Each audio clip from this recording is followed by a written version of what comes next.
दिल्ली के सीएम अरविंद केजरीवाल के भी कोरोना से संदिग्ध रूप से पीड़ित होने की खबरें आ रही हैं, जिसके बाद सीएम ने खुद को आइसोलेट कर लिया है।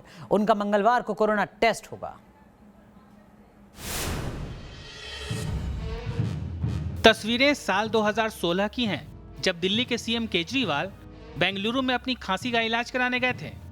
खांसी से परेशान केजरीवाल कई बार बेंगलुरु में प्राकृतिक चिकित्सा करवा चुके हैं, लेकिन अब वही केजरीवाल ऐलान कर रहे हैं कि उनकी दिल्ली में दूसरे सूबों के कोरोना मरीजों का इलाज नहीं किया जाएगा। अगर हमने दिल्ली के अस्पताल पूरे देश के लोगों के लिए खोल दिए तो दिल्ली के लोगों को जब कोरोना होगा तो वो कहाँ जाएंगे? जब तक कोरोना है दिल्ली में, तब तक दिल्ली के अस्पताल केवल दिल्ली वालों के लिए रिजर्व होने चाहिए। कोरोना काल में इस बंदिश पर सवाल उठना ही था, सो उठा भी। बीजेपी ने केजरीवाल सरकार को घेर लिया।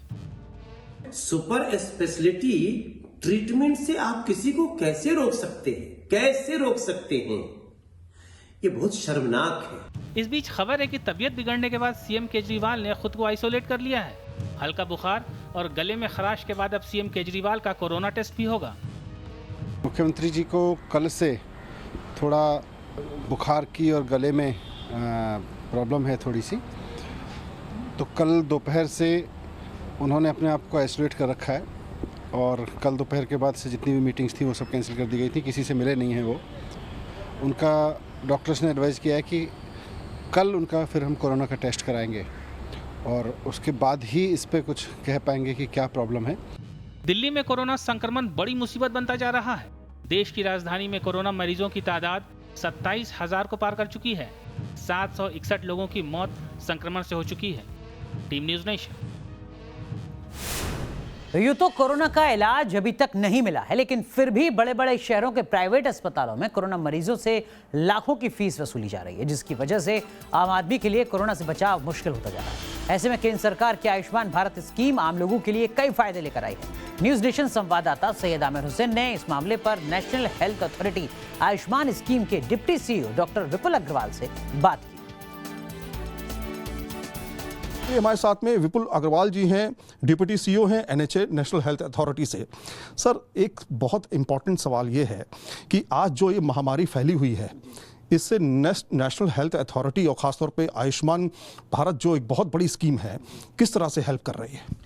देखिए, आयुष्मान भारत प्रधानमंत्री जन आरोग्य योजना ये विश्व की सबसे बड़ी public funded health insurance scheme है।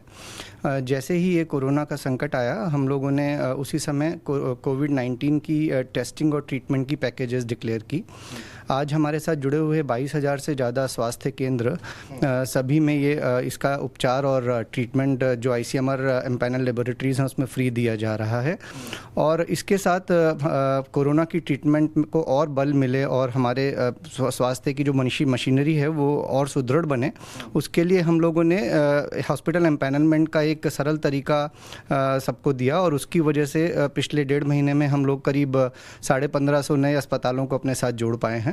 अभी कोविड-19 जब फैला हुआ है तो हमको टेस्टिंग के लिए भी 4500 रुपये कम से कम मिनिमम चार्ज देना पड़ता है। क्या ये इसके अंतर्गत कवर है? और अगर कवर है तो एक आम आदमी को जो कि इसमें आयुष्मान भारत से जुड़ा हुआ है, कवर है, वो कैसे क्या करे, इसके बारे में थोड़ा सा बताएं। देखिए, जो टेस्टिंग है उसकी प्रोटोकॉल्स आईसीएमआर के द्वारा समय पर तय हो रही हैं। तो अगर आप जो हॉस्पिटल में जा रहे हैं, क्योंकि डायरेक्ट टेस्टिंग अभी भी इसमें अलाउड नहीं है, जो कोई भी पेशेंट जिसको टेस्टिंग इंडिकेटेड है, हॉस्पिटल की तरफ से रेफ़र किया गया है, तो अगर वो हमारे स्वास्थ्य केंद्रों में जा रहे हैं, हमारे साथ जुड़े हुए 22,000 में से किसी भी हॉस्पिटल में, तो वहाँ पर 2 ऑप्शन हैं। जो हॉस्पिटल आईसीएमआर एम्पैनल लेबोरेटरीज़ को डायरेक्टली अपने साथ जोड़ सकते हैं और हम उनका बिल रीइंबर्स कर देंगे, तो पेशेंट को कोई भी पैसा देना नहीं पड़ेगा। दूसरा, अगर जिन केसेस में हॉस्पिटल से पेशेंट को टेस्ट के लिए बोला जाए और वो डायरेक्ट आईसीएमआर लेबोरेटरी में जाए, जो हमारे साथ डायरेक्ट जुड़ रही हैं अब लैब्स, तो हम लैब्स को पेमेंट कर रहे हैं। तो पेशेंट्स को जो हमारे साथ जुड़े हुए बेनिफिशियरीज हैं, उनको टेस्टिंग के लिए कोई भी पैसा इस योजना के तहत देना नहीं पड़ेगा। आज की डेट में तमाम हॉस्पिटल बहुत ज़्यादा पैसा ले रहे हैं, खासतौर पे लाख रुपए पर डे के हिसाब से। 5 लाख रुपए का आपका कवरेज है। अगर एक आम आदमी जाता है किसी हॉस्पिटल में ट्रीटमेंट कराने, वो कोरोना पॉजिटिव है, तो उसे क्या करना पड़ेगा? देखिए, हेल्थ एक स्टेट सब्जेक्ट है। राज्य सरकारों की तरफ से अपने राज्यों में अलग अलग इसके बारे में गाइडलाइंस नक्की की जा रही हैं। जहाँ तक हमारी योजना का सवाल है, हमारे साथ जुड़े हुए सभी तमाम 22,000 से ज़्यादा 22,140 जितने अस्पतालों में ये मुफ्त उपचार है। तो हमारा जो बेनिफिशियरी है, जो 54 करोड़ बेनिफिशियरीज, लगभग 10 करोड़ 74 लाख परिवार हमारे साथ जुड़े हैं, वो लोग इस सेवा का मुफ्त उपयोग कर सकते हैं। और वो हमारे साथ जुड़े अस्पताल में जाएं तो उनको केवल वहाँ जाकर प्री ऑथराइजेशन कराकर और डायरेक्ट एडमिट होना या टेस्टिंग कराना, जो भी डॉक्टर सलाह दें वो करना हो, तो उनके लिए ये उपचार मुफ्त है। शुक्रिया न्यूज़ नेशन से बातचीत करने के लिए।